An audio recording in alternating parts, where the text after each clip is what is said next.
Parents కి ఒక్కటే ఉంటది, వాళ్ళ పిల్లలు బాగా చదువుకోవాలి, మంచి అంటే వ్యక్తిత్వం తోటి చదువుకోవాలి అని ఉంటుంది. చదువు ఒక్కటే సరిపోదు మనకి, చదువుతో పాటు వ్యక్తిత్వం, మన ఇండివిజువాలిటీ కూడా ముఖ్యం. ఇప్పుడు మనం బాగా చదివి బయటకెళ్లి అల్లరి చిల్లర వేషాలు వేస్తే ఆ చదువుకు లాభం ఉండదు. కాబట్టి మనం చదివిన చదువుకు సార్థకత ఉండాలి అంటే మన ఇండివిజువాలిటీ కూడా దానికి తోడవ్వాలి. మనలాంటి వాళ్ళని ఇంకా 10 మందిని మనము పలానా అతన్ని చూసి మీరు నేర్చుకోండి, అతను పలానా అమ్మాయిని చూసి మీరు నేర్చుకోండి అనేటువంటి పద్ధతిలో మనం చదువుకోవాల్సిన అవసరం ఉంటుంది. కొంతమందికి ఏంటంటే యాటిట్యూడ్ వచ్చేస్తుంది, యాటిట్యూడ్ అస్సలు కూడా రాకూడదు. ఏ దేంట్లో ఉన్నా కూడా, నేను చెప్పేది ఒక్కటే, చదువులోనే కాదు వేరే దేంట్లో ఉన్నా కూడా యాటిట్యూడ్ అనేది అసలు మన మీదికి రాకూడదు.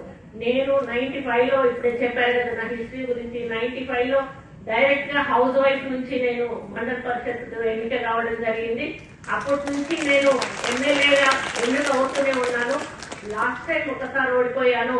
నేను ఇప్పుడు 5వసారి ఎమ్మెల్యేగా, మరి 2వసారి మంత్రిగా నేను చేస్తా ఉన్నాను.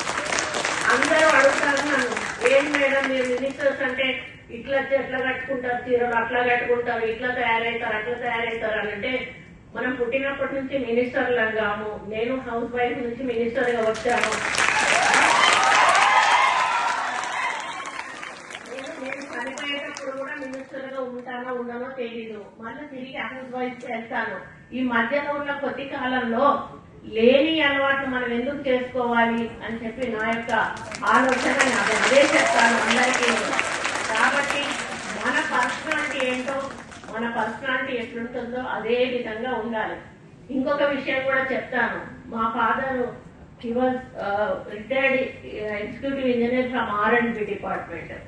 నేను ఇక్కడ ఉన్న ఆఫీసర్స్ అందరికీ కూడా తెలుసు, నేను ఆఫీసర్స్ ఎక్కువ సీరియస్ గా కోపడను. మామూలుగా మంత్రులు అంటే బాగా హల్చల్ చేసేస్తారు ఆ ఆఫీసర్స్ అందరినీ కూడా.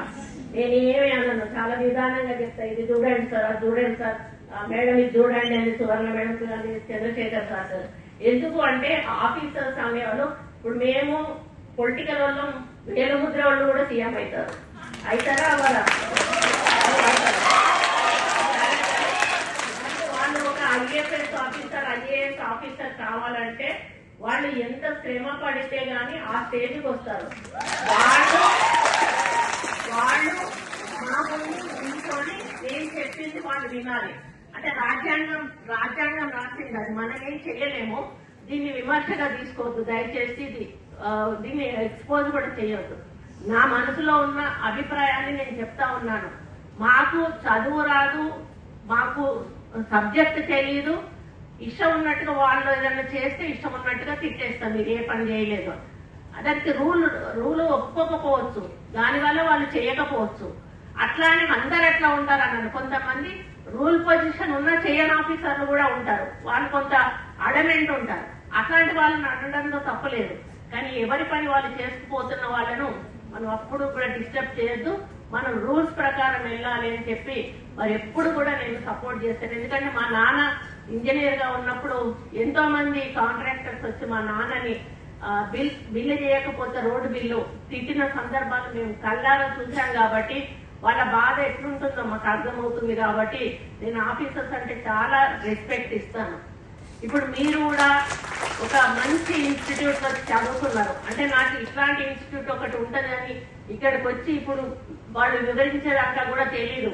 నేను అదే అంటున్నా, అసలు మన రిలేటివ్స్ ని కానీ మనకు తెలిసిన వాళ్ళని కానీ ఎందుకు మనం ఎంకరేజ్ చేయలేకపోతున్నాం ఇటువంటి ఇన్స్టిట్యూట్ లో చదువుకోవడానికి అని చెప్పన్నప్పుడు బీసీసీఎఫ్ సువర్ణ మేడం ఏమన్నారంటే, మొదలు నోటిఫికేషన్ అనేది పడాలి మేడం, నోటిఫికేషన్ పడితే